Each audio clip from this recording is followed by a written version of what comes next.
Have you ever hit rock bottom, feeling like your entire life is falling apart and wondered, why? What if I told you that this chaos might be the key to unlocking your true self?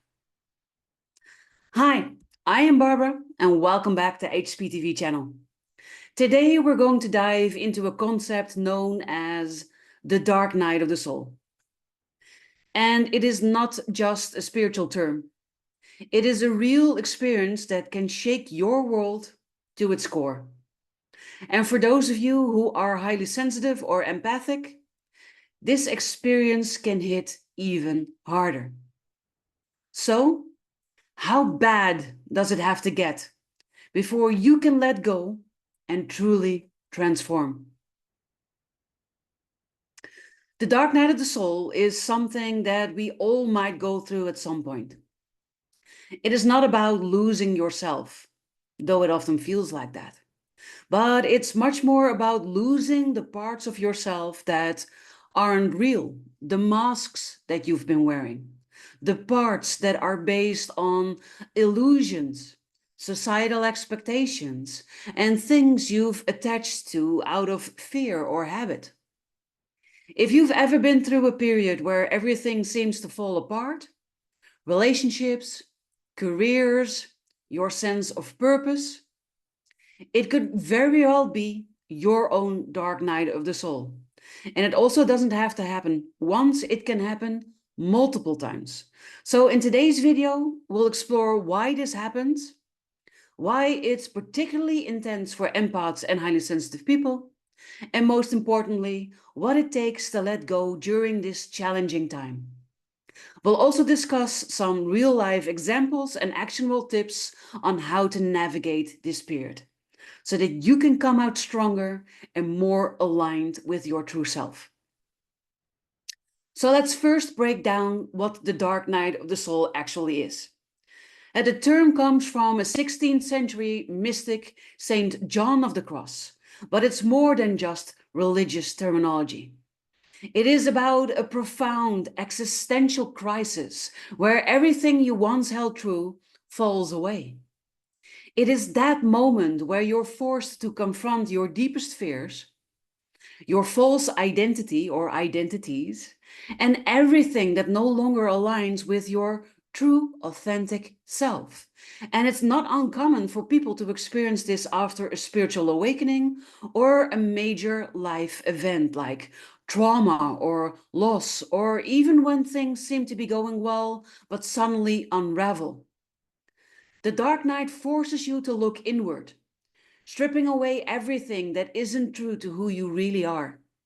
And it can feel devastating, but it is a necessary process for growth. So why is this experience more intense for empaths and highly sensitive people? Here's the thing. Empaths and HSPs don't just process their own emotions. They often absorb the emotions and the energies of those around them. And when you're already wired to feel things deeply, the breakdown that happens during a dark night of the soul can be truly overwhelming. If you're an empath, you're not just carrying your own pain during this period, you're likely absorbing the pain of others, the collective suffering, and the chaos of the world around you. That is why this process can feel so much heavier. You're not just dealing with your own internal crises. It feels like you are holding the weight of the world. And for highly sensitive people, the dark night can magnify the internal conflict they feel between, on the one hand, their inner truth, and on the other hand, the external expectations that have been placed on them. And the gap between who they are and who they're living becomes too wide to ignore, pushing them into this period of darkness in a way that feels all-encompassing. So now let's get to the big question. How bad does it have to get for you to let go? And the truth is, for most people, the dark night of the soul happens because you've held on to things for too long. The beliefs, the relationships, and the identities that once felt comfortable no longer serve you. And the harder you cling to these old ways of being, the more intense your dark night becomes. When we resist change, when we fight against the natural process of transformation, that's when the suffering intensifies.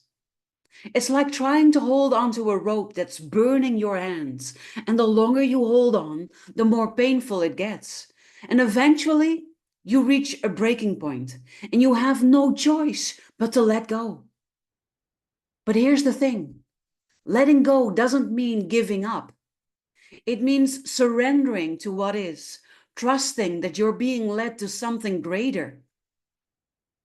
So let me give you a couple of real-life examples to help you put this into perspective.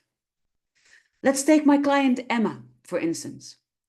Emma is a highly sensitive person who had always put others' needs before her own. And after a toxic relationship ended, she found herself spiraling. Everything she once relied on, her sense of identity, her purpose, it collapsed. And for months, she couldn't see a way forward. It wasn't until she let go of her need to please others and started focusing on herself that she began to heal. Her dark night wasn't just about losing a relationship. It was about losing the version of herself that relied on external validation. And then there's my client Jake, an empath who became overwhelmed by the suffering he saw in the world. He took on everyone's pain and over time felt utterly hopeless. His dark night of the soul pushed him to the edge, where he had to confront the truth. He couldn't save everyone. And the breakthrough came when he let go of this unrealistic expectation and realized that his role was to empower others to heal themselves, not carry their burdens for them. So how do you navigate this period when it feels like everything is falling apart? Here are a few tips to help you move through the darkness. The first is to surrender to the process, because the more you resist, the harder it gets. And remember, surrender doesn't mean giving up. It means accepting that this process is necessary for your growth. The second is to seek support. Don't isolate yourself. Whether it's a friend, a therapist, a spiritual mentor, find someone who can hold space for you during this time. The third is to practice self-compassion. Be kind to yourself. This is a hard process, and it's okay not to have it all figured out. Allow yourself to feel what you're feeling without judgment. And the fifth is reconnect with your true self. Use this time to rediscover who you truly are.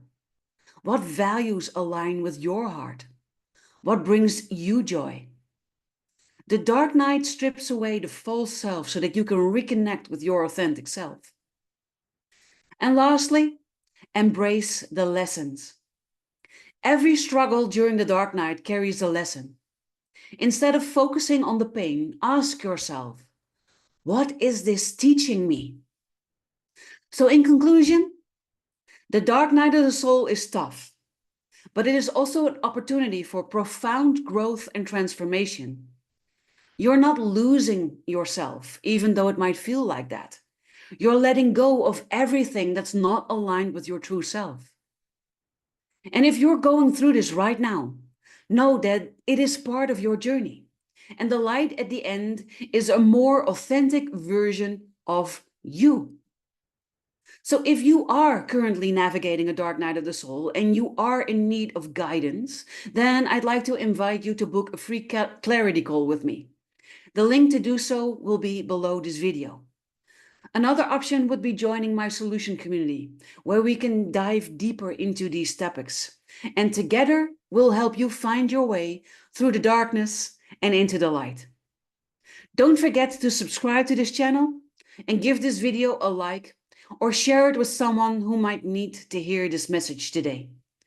Thank you for watching. Thank you for supporting. Thank you for always being here. And I look forward to inspiring you again next week with another video.